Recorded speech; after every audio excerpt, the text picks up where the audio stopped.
And welcome back, everybody, to episode 177. Two Goalies, One Mic, brought to you by Fatty Beer Company, West New York's premier market and tap room. With over 300 beers to choose from at all their locations. Make sure you stop in and let them Two Goalies, One Mic sent you.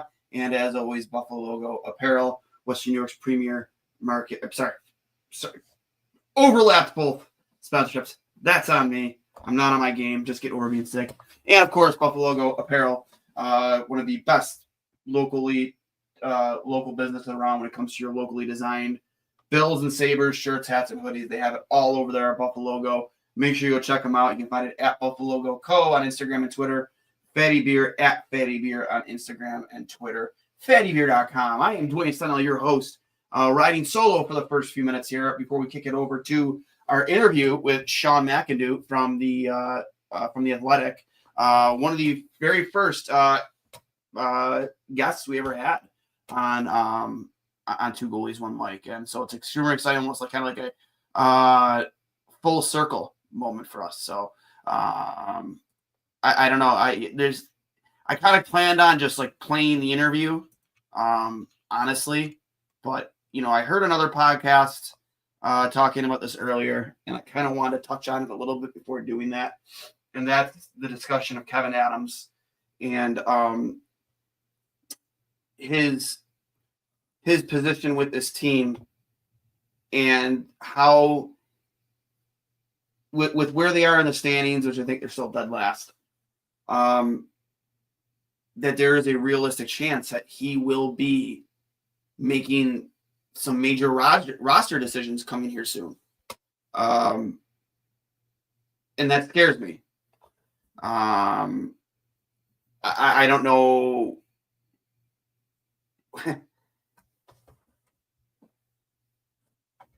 We saw Kevyn at the game the other night. He was in the owner's box with Terry. They were sitting next to each other.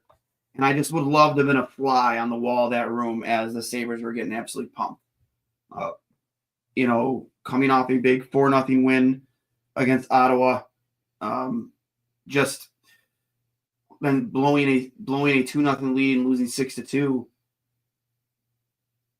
How is you as an owner could you possibly go into another trade deadline with Kevyn Adams as your GM? Like, how?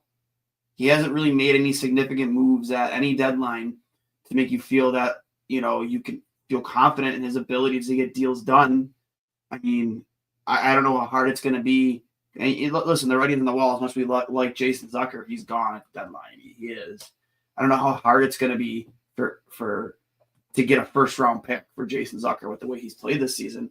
But that being said, do you trust Kevyn Adams to make the right moves for the future of this franchise, assuming that we're going to be, sellers?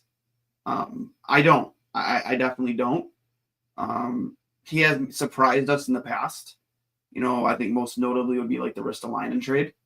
But at the end of the day, he's not. I don't trust him to have the reins of this organization heading into that big date. So, without further ado, I just wanted your guys' thoughts on that. I know we got a few comments here in the peanut gallery. Nothing really prevalent to the current topic that I was just speaking about. So just something we'll talk about. We'll get in deeper into the weeds going into, more post-game shows and next week's episode, which I know I just spoke to him not too long ago. We're going to be having on Brad May soon. He's going to come on live with us, so that's exciting. We still got guests on tap like Art O'Cal and Greg Wyshynski and a few other guys that I'm excited to bring on. So both past guests and new. But without further ado, I'm going to kick it right over to Sean McIndoe from The Athletic. Actually, real quick, how is Adam still the GM of this team? I just think that Terry's not willing to pay more people to not work for him, and I think that he just knows what he has in Kevyn Adams, and that's a guy that will never step to the plate and step up to him.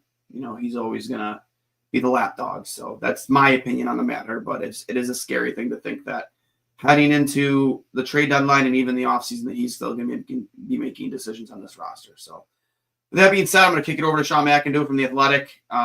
Great interview. We had him on for about 30 minutes. And again, an OG guest of Two Goalies, One Mic. Super excited. Almost a full circle moment because it's almost been 5 years. The Rantiversity is coming up. We'll talk more about that soon. But, he was one of the guys to first recognize me like on a national level. Not that I'm like put myself on any pedestal, but it's pretty cool to read his original article about me. And then in the last month, he did it again, kind of circling back and like, how are the Sabres still in the same spot? You could literally play that phone call and, today, and just people have never heard before, and they would think they would think that were phone calls from yesterday. So without further ado, here is Sean McIndoe from The Athletic. And we will talk to you guys later. Welcome back. Episode 177 of Two Goalies, One Mic, brought to you by Fatty Beer Company, Western New York's premier market and tap room with over 300 beers to choose from at all their locations. Whether it's for happy hour, you want to drown your sorrows after a Sabres game, a Bills game, they have it all over at Fatty Beer, and let them know Two Goalies, One Mic sent you. And Buffalo Logo apparel, whether it's your shirts, your hats, your hoodies, they have everything over there, especially when it comes to your Bills gear. Make sure you go check them out. You can find them at Buffalo Logo Co. on Instagram and Twitter. And Fatty Beer, you can find them at Fatty Beer on Instagram and Twitter, fattybeer.com. I am Dwayne, your host, co-host, Connor Hurley, joined by almost like a coming full circle moment because he was the very first guest we ever had here on Two Goalies, One Mic back. I don't know how many years ago now it was, Sean, but Sean McIndoe from The Athletic. How's it going, guys? How are you? How are you holding up? That's a really pointed question. I feel like all those years ago when I was the first guest, like we probably left it on, well, it can't get any worse. So I guess that was my first question. Do you think it's worse now than it ever has been? Or could it possibly get worse than this? All right. Well, I mean, second question first. It can always get worse. Yeah. I'm a 1980s Harold Ballard era Maple Leafs fan. It can always get worse. Oh, yeah.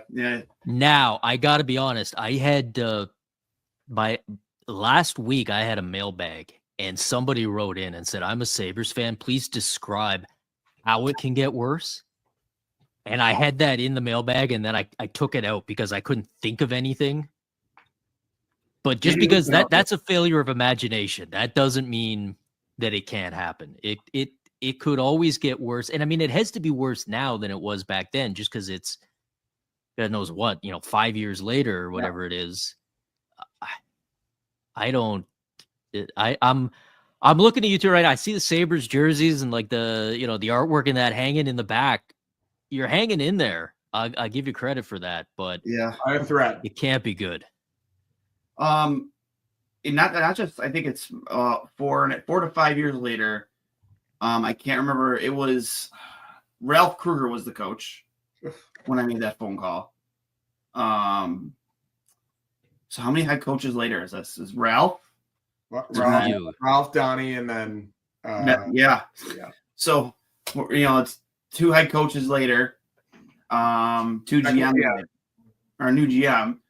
And no realistic changes have been made up at the top to rectify this franchise. And, I really, you sit there and ask, how could it get worse? I don't know.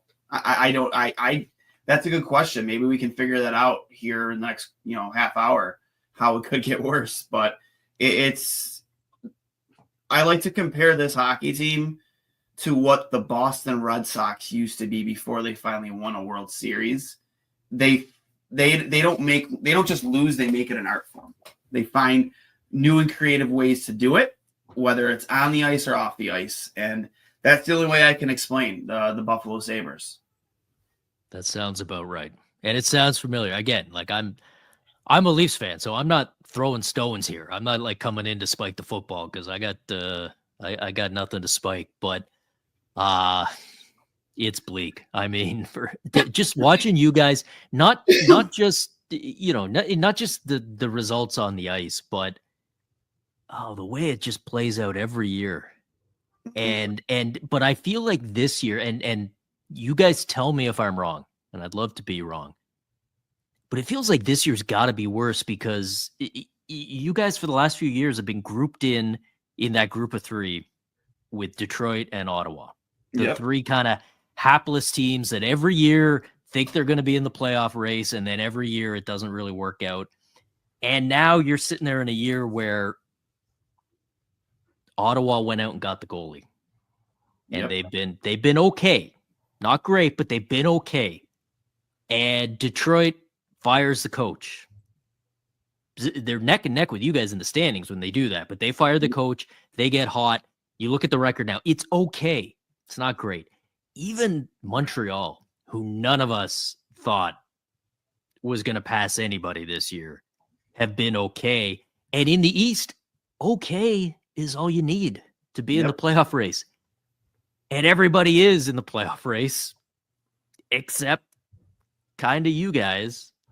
Now, I mean, you're 1 5-game win streak away from being right back in it, but they haven't. I don't know where that comes from, man. Haven't won 5 games in a row, I think, in 3 or 4 years. Yeah, so, it's been a long time. And we talk about a lot on the show, me and Hurls, like the 1 year where you could be mediocre and still find a way to get in, and they go on a 13-game losing streak. It's and not even that, they do nothing to change the roster. Legitimately nothing. Like, not only that, the owner, for whatever reason, decides to fly to Montreal. You think some changes might be coming, and then he goes and says, I believe the solution is in this room, and then reassures everybody's jobs are safe in the midst of a massive losing streak. Yeah, nothing like having the rich boss show up and go, guys, I crunched the numbers, I figured it out. It's just everybody here needs to work harder. We're not bringing anyone new in. We're just, you guys just do more and it'll be fine. Okay, see you later. I'm getting on my private plane and going home. We're not going to spend that money that we saved this 1 year. This 1 year, we only get it this season in Jeff Skinner buyout money. We're not going to spend that money or spend it at cap. We're just going to trust that virtually, for the most part, most of the same squad from last season can find a way to get this figured out. So explain this to me as an outsider, because if all I was aware of was hockey in the NHL, I would think Terry Pegula was an absolute train wreck of a sports owner. But as this is all going on, we've got the Buffalo Bills potentially going to a Super Bowl. Yes. Same guy. Right. So what is happening? How does the same guy own both teams, and one team looks like a model franchise and one team is just the dumpster fire for all time? I'll let you take that one, Hurls. Yeah, 2 really good things happened for Terry. I think he made one really smart decision, and then they got a little bit lucky. So his first hire as head coach of owner of the Bills was Rex Ryan, which in 2015 and 2016 was a train wreck. It was as bad as probably the Sabres' current resume is. Nothing worked. It was a joke in an organization. He got fired in a season and a half. Then he made the smart decision to let somebody come in during the head coaching hiring process. He hired like a group of people to come help him look. And then he hired Sean McDermott, who said, hey, if I get hired, I need full control over who I hire as GM. And then the 2 of us will take control of the organization and not let anybody else have any say in what we do. So then Sean McDermott hired Brandon Beane, and then the 2 of them collectively. I mean, it wasn't lucky, but I do think they lucked out a little bit in drafting Josh Allen. Mm-hmm. But in the NFL, if you get the guy at quarterback, then I think everything else sort of falls into place, which is what happened. They had a good organization. They had a good structure. And Sean McDermott was a little bit military-like, at least initially. But they haven't let Terry or anyone else factor into any single decision after that. And we all say, like, it would be great if he hired a president of hockey operations. to come in, rehaul this entire thing. But as we've talked to Mike Harrington, a Buffalo News reporter, many times, he is, for some godforsaken reason, so stubbornly against hiring a person for that role. Maybe it's money, maybe it's his ego, but he will not do the same thing with the Sabres that he did with the Bills. And until he does that, the same exact thing is going to happen. So long story short, he got lucky and it worked out with the Bills, but he refuses to do the same things with the Sabres. Even though he's got the proof of concept right there. Exactly. Yikes. All right. Well, no, go ahead, Sean. Yeah, that because that was where my outsider hope was coming from, is that the owner looks at the one team and says, all right, let's see if I can figure this out. One team I'm hands on, one team I'm hands off. One team's a wreck, one team's gunning for a championship. Maybe I can add this up. But it sounds like that's maybe not only not happening, but even less likely to happen, because I don't know, some of these, these guys, they buy these teams to be the toys, and if you have one toy taken away, maybe you're going to clutch onto that other one even harder and refuse to give it up. Yeah, again, maybe he's still jaded from the Pat LaFontaine situation. I know, unfortunately, his wife and her health issues, with what's happening with her, but like she was more involved with the team. I'm not sure. Do you remember what her exact job title was? She was like the president of each team. Like she handled Sports Entertainment, which was a joint media organization. They did all the content for the Bills and Sabres collectively. They had one group, and now each group is separate. They don't involve with each other at all, aside from wishing each other well on social media. Since she's been gone, the entire, at least content operation and then the day-to-day stuff has kind of been a shit show on both sides. So she was the overarching driving force to organize all of that. And since she's been away, it hasn't been quite as good. Yeah. And I know there's a lot of stories about what happened and what really damaged that relationship between Pat and the franchise and how he left. And I just feel like looking back on that, how whatever went down is probably a big reason why he doesn't want to go that route. Whatever the reason may be, whoever might have been at fault. Well, if it ain't broke, don't fix it. So yeah. Are you a Bills fan by chance, Sean? No, I'm not a Bills fan, but growing up in Toronto, like that was the team that we always saw. So I'm not a fan. When I was very little, we lived in California for a bit, so I've been a 49ers fan my whole life.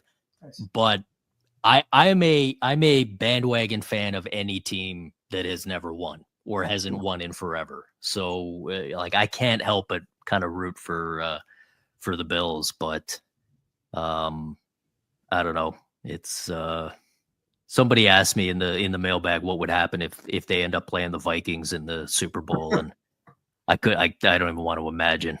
The only two franchises with 4 Super Bowl losses. I asked that because a lot of Southern Ontario, at least recently, has adopted the Bills. Yep. And it's become. Oh, that's not even recent. Like I remember growing up, like it was, I would say 50% Bills fans. And then you had the smattering of all the other, between the big teams and, other people would have their own reasons, but it was always, we're always pretty, and to this day, us Canadians, we're pretty good at getting across the border and going and jumping through a few tables once or twice a year. It adds to the atmosphere for sure. Yeah. Back to the Sabres really quickly. I mean, we can talk about off the ice this entire 30 minutes, but at least on the ice specifically, from what you've seen this season, hopefully you haven't had to see much because it's pretty bad. 12 regulation wins in 43 games. Which is the third least in the league, I think, at this moment. I saw that stat the other day, and it just was even more depressing than I already thought it was. 16 wins total, but 12 regulation wins is really, really bad. At least from this roster and what they're doing and how they're losing games. Could you pinpoint, not pinpoint, but what do you think the major problem is at this moment? And is there any chance, obviously there's half a season left, is there any chance at all, you think, that they could rectify some of this and at least make it interesting? Or is this from this moment, especially after the Seattle loss on Saturday, up 2-0, lose 6-2? We've seen that 17 times this season. Are they just going to spiral down to the point where we're going to be talking about James Higgins in the middle of February? I mean, that the spiral certainly seems more likely than the playoff push at this point. But no, I don't think it's impossible. This is the NHL. Nothing makes sense. Nobody can predict anything. And look, I've spent half the season dunking on the Red Wings, and then they got hot, and dunking on the Habs, and then suddenly they were 8 of their last 10, and they're right in the mix. And I had the Penguins written off. So I'm not, especially in this year's East, hey, like, who knows where it could go. And yeah, I mean, there's absolutely, 5 wins in a row, and you're right. And not only are you right there, but everyone's talking about the greatest story in the league, and isn't this fantastic, and all of this. As far as what's gone wrong, I mean, this was a team that on paper going into the season, you didn't necessarily think was a playoff team. Certainly. I mean, they felt to me like an 80 to 90 point team, which is close.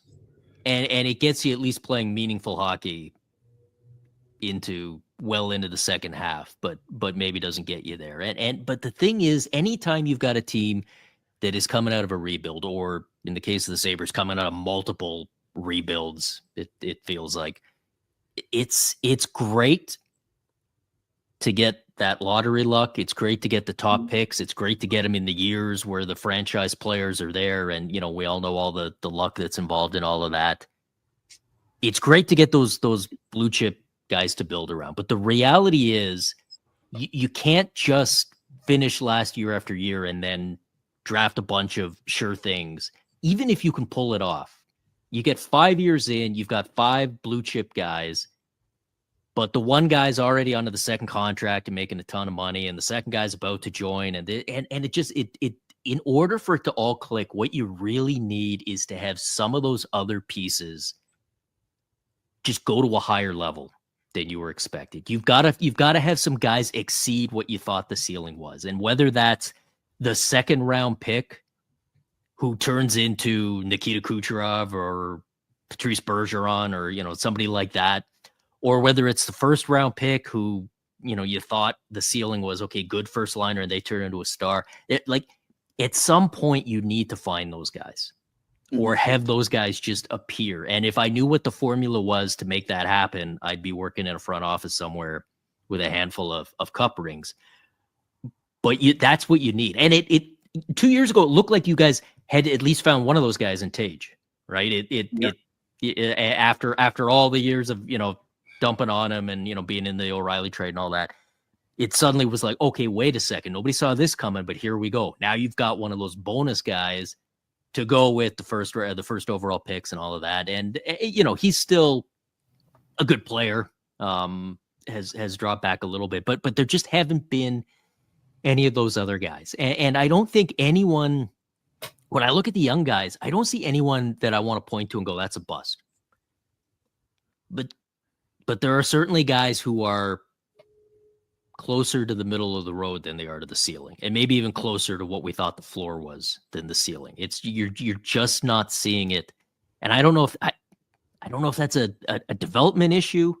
I don't know if it was an issue with identifying the guys you were going to draft in the first place, or if it's, some of it is just dumb luck of, hey, some guys hit and some guys don't. But that's the thing I see with the Sabres. If I went down the list in October or September and made a list of like 5 young players and said, 2 of these guys need to be a lot better than we thought, 1 of them needs to be a bit better, and 2 of them need to be about, it just hasn't happened. And I think that more than anything, it's not one guy. It's just the lack of a pop from anyone anywhere that is doing them in. Yeah, and it doesn't help. There's like so much regression too. Dylan, you mentioned 2 years ago, Dylan Cousins, the season he had that helped earn him the big contract. Jack Quinn, who there were a lot of high expectations from up until recently. I think he had one goal on an empty net in the first 20 games of the season. Just a lot of regression all up and down the roster. And then obviously defensively, they just really haven't found an identity yet. There's just really, the narrative coming into the season was they're going to be harder to play against. But it's been honestly quite the opposite. They've been pretty soft. And you go back to a comment Dylan Cousins himself made last year that they were soft. Mentally weak. Just a lot of different narratives you can write about this team this season. Yeah. And look, I'm also not convinced Lindy Ruff was the right guy for this mix. Mm-hmm. I said at the time that I was worried that felt like a hire that teams make when they're looking for a bit of a PR shield. You bring back the popular ex guy that the fans love. Usually it's the ex player, right? Which you guys tried that years ago with the Phil Housley experience, but the very often that's what it is. Hey, look, it's the former player. You guys like this guy, right? You're not going to boo him. I'm going to stand right here behind him, and look, I mean, Lindy Ruff, it's not like they pulled him off a golf course somewhere. This guy was 2 years removed from being a Jack Adams finalist. So I get why. I think he's a good coach. But to be the guy to come into a young team and lead the sort of long-term plan, I always felt like was a little bit risky. And so far, I haven't seen the payoff. Yeah, it doesn't seem to be completely on him, but something we've discussed over the past few months is that it doesn't seem like he had full control of who his assistant coaches were going to be. The only guy that they promoted was Seth Appert, the Americans head coach past few years. He now runs the power play, which has been wildly inconsistent the whole year.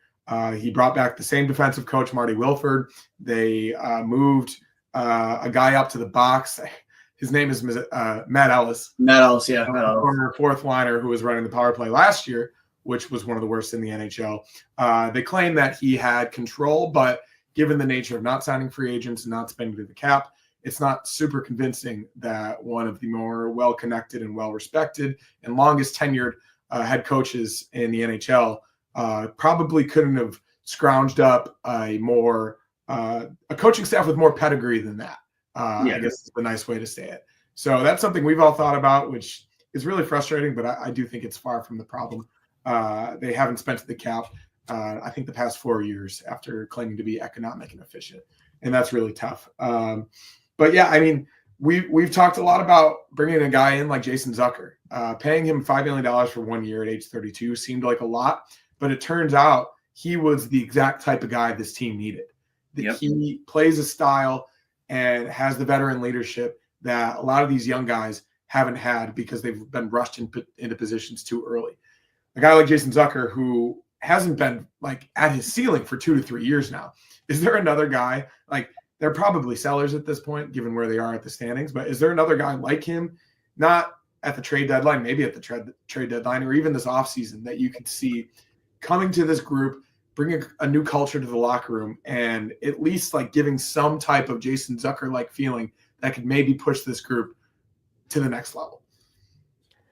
It's going to be fascinating to see them at the deadline, right? When you look at the standings, assuming they're in the same spot in the standings, we're all going to be used to the typical plan, which is, okay, we sell anybody with a pulse, get picks, get prospects, that sort of thing. But then you look at the circumstances, the context around it, and you go, okay, is this maybe an opportunity to buy? Is this maybe, this is one of these things. I've been having this conversation with in a few different places where it feels like there's a lot of this around the league where rebuilds aren't working, or they're working very slowly. Like the level of frustration in Chicago right now is high. Certainly we talked about Detroit up until a little while ago. Even San Jose, they're amassing all this talent, but the results on the ice are a mess. And one of the questions was, are teams being too patient? Does it need to be more of a collect all the assets? Yeah, you do the teardown, you get the picks and prospects, and then you got to cash some of those guys in to get help right away at the right time. And I don't know. I guess the question is how much confidence you have in the GM to make it happen. Is this the right guy to to go out and make those deals? Or is it not? Or is this maybe, is Kevin Adams maybe a good GM who just, again, the buck stops at the top, and if you can't spend to the cap and you can't do this and that, then what else are you supposed to be? I don't know. It's, obviously anyone who's got a no trade clause, you got to figure Buffalo is probably on it. Might take some convincing, or it might be a case of going after guys who either don't have the protection, or the guys who don't have it yet because they can't. And those are the targets, but obviously those are the guys who are more expensive, because when it comes to bringing guys, I don't know. Do you guys have palm trees down there? Has that ever come up? Unfortunately, that has. I'm actually in LA, so it's super ironic. I see them all the time, and the Kings have never made a comment like that, and they're pretty good. But it's that. I mean, that was a lightning rod, and thankfully, the fans have really leaned into it, and now they bring inflatable palm trees to games and they throw them on the ice. So thankfully, they've responded to that in good kind. I mean, I can't imagine Kevin Adams sticking around for much longer, but at the end of the day, like, he is an organizational hire that they brought up through a system, and it seemed it was just like, hey, nobody else is going to do it. Here, go on and see if you can, which is equally depressing as a lot of the things we're talking about. Who is the next guy the Sabres are going to trade that's going to go on to win a cup in his next season with his new team, and why is it Dylan Cousins? Yeah, I mean, Cousins has got to be the most likely candidate right here. I mean, it's got to be so frustrating, because you're right. You keep seeing that happen, and I mean, when I don't know. Maybe Sam Reinhart you don't mind, but when it's guys like O'Reilly and Eichel who didn't seem like they wanted to be there, to put it mildly, and then you go see them have success, that is tough. What I know I'm like interviewing you guys more than the other way around, but I'm just this fascinates me. Where are you guys at on the goaltending? Like where is it there? I mean, it hasn't been there this year, but because we did a piece in the off season where like Jesse Granger and Scott Wheeler helped me kind of go through, and they had the Sabres ranked pretty well, because you guys had two young guys that they liked, cheap, team control, but it just I mean, Jesse released a piece today, and he ranked UPL as a tier 3 mid-level starter, and I would say that maybe he hasn't performed at that level the entirety of this season. There have been some consistency issues. You watch a game like this past Thursday where he makes 35 saves and he shuts out the Senators. And he had a game, I think, against the Blues a couple of weeks ago where they had no business being in that game. And I think he made 37, 38 saves, and they beat the Blues. I personally like UPL a lot, and obviously I think Levi needs a little bit more development. But for the first time since Ryan Miller, which was, 11 years ago, I do not think goaltending is the main problem. And I think Dwayne would probably agree with that. No, I think Buffalo is looking at an Omar Swayman light situation, like a diet situation, because the team just isn't good and hasn't made the playoffs. But I think that UPL, he's taken a while to get to this point, in terms of his development. And he is definitely not the reason the Sabres record is what it is. I mean, to Connor's point, you got two goalies here who will speak to it. It's, he is night and day different than the goaltender he was a year and a half ago. And I think he gives them a chance to win on most nights. You just can't help the fact that on most nights you maybe have one, if you're lucky, two lines contributing. And there's just no depth. But going to Levi, I think he is the future. I think that when you put him and UPL side by side in terms of their development, where they've been, like, Levi has exceeded every step of his development where UPL was at that point in his development. And I'm excited to see him. He's been a guest on this show in the last year, back a year and a half ago, the week leading into him deciding to go back to Northeastern. He came out with us with Justin Ritzkoian, and I think that in terms of in net, at least for the next 5 years, I think Buffalo's solid. I think defensively they've been still searching for that top 4 guy to play with Owen Power. They still haven't found that guy. Jason Zucker has been a nice surprise, but given the situation right now and where the season is, he's probably gone at the deadline, right? Like, I mean, I know they want to sign him, but if you're Jason Zucker, what do you want to do? Do you want to sign in Buffalo, or do you want to go play for a contender and then cash in on your next contract because you're having potentially a career season, get close to it. In his age, like, this might be your last chance to cash in. Maybe he likes Buffalo. I don't know. I mean, there's a lot of reasons to like Buffalo. Like, I would say he's being a good sport, but there's no way he likes this. No. I'm not saying the team. I'm just saying maybe he likes the city, like a lot of players tend to do. That a lot of players tend to stay here. But at the end of the day, like, if I want a competitor and I want a guy who wants to win. And I don't know how you can look at this situation and be like, yeah, I want to be here. We're fans, sure. We're not on the inside of everything, but they see the dysfunction too. I mean, they're there every day in the building. They have to know that there's dysfunction from the top, and they're not blind to it. And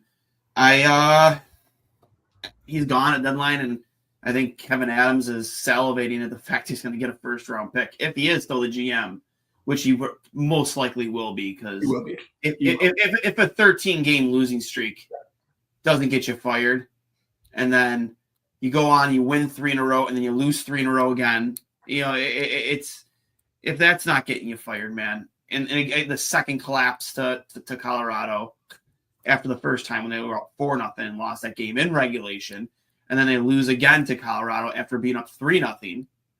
I just don't foresee Kevin Adams losing his job this season. I think he knows he's protected. I think he knows his job is safe, and he's a yes man for the organization since day one. Speaking of goaltending, my last question for you, Sean, is the combination of Joseph Wall and Anthony Stolarz going to be the combination that finally gets the Leafs back to the Stanley Cup final? And if that happens, how funny would that be? Yeah, I mean, wouldn't that be great after the years and years of we need the big name, we need our Cujo or Eddie Belfour back, and it ends up being these two guys. I'd love to see it. It's not even that I'm pessimistic. I said at the beginning of the season, I don't care what happens to the Maple Leafs regular season. I don't. I love it. Yeah, there's the basket. I love it. My old high school helmet. Oh. It doesn't. Nothing that happens in the Leafs regular season matters as far as being a success. As long as they make the playoffs. Obviously, they miss, then then it's a disaster, and all sorts of things happen. It's been great. They sort of. There is a logic to the way they played it with the goaltending, which is the idea that, hey, look, you either go out and get a star if you can, but you probably can't. So if not, just get some solid veterans and some young guys and roll the dice. And if as a Leaf fan for years, you'd see them kind of do that. And you'd always see some other team have the guy who, suddenly came out of nowhere and was $920 for a year. And you'd sit there and go, oh, why isn't that ever us? And so for half a year, it's been us a little bit. Stolarz was a great, a great ad. Shout out to Jesse again. He pumped me up when they made that signing, and I wasn't a big fan. And he told me, like, wait till you see this guy, you're going to be impressed. Wall's been a prospect for a while now, and we've seen bits and pieces of him. So not bad. Have the veteran, have the young guy, let them kind of support each other. But again, everybody looked at it at the beginning of the year and said, yeah, but can both guys stay healthy? Yeah. And we're halfway through the year and one guy isn't healthy and one guy so far has been. Let's get to April. If both guys are healthy and playing well going into game 1 of the playoffs, I'm feeling pretty good. But that's a long way away. And, the list of NHL goalies who've been unexpectedly great for a season is a pretty long one. But the list of guys who've been unexpectedly great for half a season and then come back to earth is quite a bit longer. So we'll see. It's a good sign. Again, like there's nothing there's nothing more you could ask from those two other than, you know, the injury, but even that is, he'll be back soon. You couldn't ask the guys to do anything more, but it's January. Right. They you know, nothing the Maple Leafs do this year matters until it's April. So let's get there and then we see. Well, Sean, I really appreciate you coming on with us. I know we're hitting the half-hour mark here, so couldn't appreciate you more. Again, a little full circle moment, you know, going back to when you first came on with us, you know, barely a few months removed from, you know, the rant, and, you know, I appreciate you doing that piece and bringing my 15 minutes of fame back up one last time. I got tagged in it a bunch of times, including Hurls, you know, sent me the article.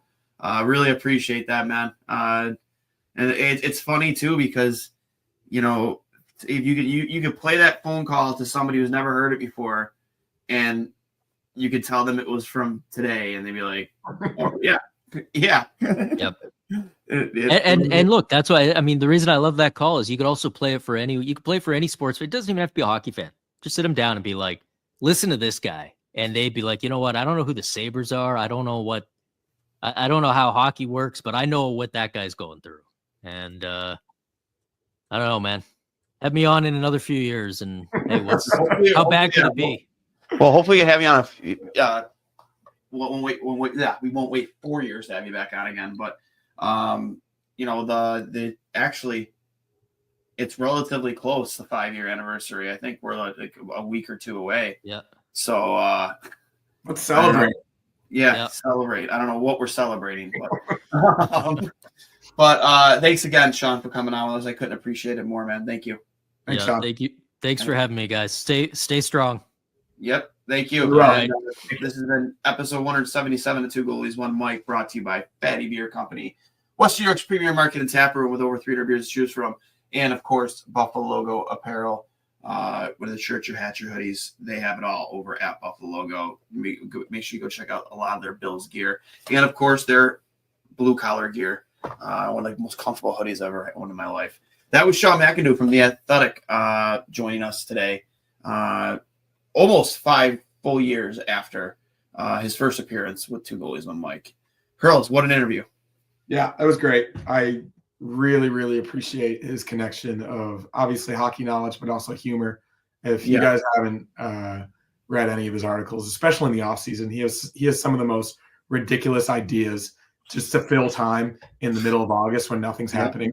And I was going to actually mention if it does happen again, I think there's only 4 at this point. It might be more, at least recently, of the greatest team put together of all time of former Sabres who have gone on to win a cup with another team in the next like 2 to 3 seasons. You could make an entire starting lineup at this point. I don't think there's a goalie yet, but judging by the way this is going, it's probably going to happen pretty soon. But I mean, even back in the Bill Simmons Grantland days, he's one of my favorite hockey writers. And if you haven't, Down Goes Brown on Twitter and Blue Sky, and if you haven't checked out his stuff, please do, because it's extremely well written and also really, really entertaining, and it takes some of the seriousness out of classic NHL reporting. So thanks, Sean. That was a lot of fun. That was fantastic. And we will catch you. We're recording this on tonight on Monday. We're obviously airing it tomorrow night during our episode. Sabres play on Wednesday. We'll get into more of that tomorrow, though, Hurls. You know, when we record at 8:30, so we'll probably get some Sabres talk in, and then then air the interview. So, any final thoughts here? Go Bills. Go Bills, right? Go Bills. What a win. Voice is gone because of it, and we are coming up on potentially there's been a lot of generational games with this team in the past 5 years, but I really do believe this could be the best one.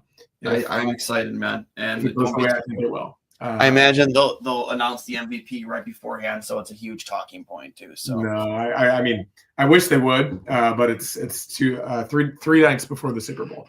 Thursday. Oh wow. Thursday before the Super Bowl. Yeah. I imagine honestly, like, hasn't been voted on yet. Yeah. And it's the same people that vote for first team All-Pro. First team All-Pro, yeah. So it's likely going to be Lamar, which is disappointing, but understandable. He's completely deserving. I just personally believe that Josh is, given the way the team is constructed and everything else related to this offseason, I think he's more valuable. Lamar is just as good and a different player, and he does obviously amazing things. But the Bills weren't even predicted to make the playoffs, let alone win their division for a fifth year in a row. And I mean, I don't like the discussion of like tearing one guy down to make the other. Lamar is unbelievably good. This is a guy who a lot of people said that he couldn't play quarterback in the NFL. Yeah, he was drafted 30th overall, fifth quarterback taken in the first round in 2018, and look what he's done. So I have no interest in doing that. He's completely deserving. I just think that Josh, this season at least, is a little bit more valuable. But is what it is, and all that matters is who wins on Sunday, and that'll shut a lot of people up. Agreed. Well, we will talk to you next time. We obviously will air this tomorrow, and as always, everybody, go Sabres.